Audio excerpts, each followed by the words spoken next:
Hello everyone, how are you doing? This is MD Tech here for another quick tutorial. In today's tutorial, I'm going to show you guys how to add attachments to your emails in the Gmail mobile app. So this should hopefully be a pretty straightforward process, guys, for you on iOS and Android devices.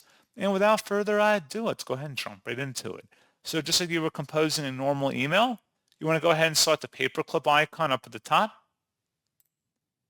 and select where it says either attach file, insert photo, or insert from drive, wherever your file may be located.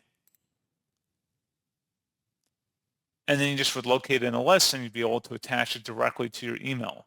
So pretty straightforward process on that, guys. And as always, thank you for watching. I do hope that I was able to help you out, and I do look forward to catching you all in the next tutorial. Goodbye.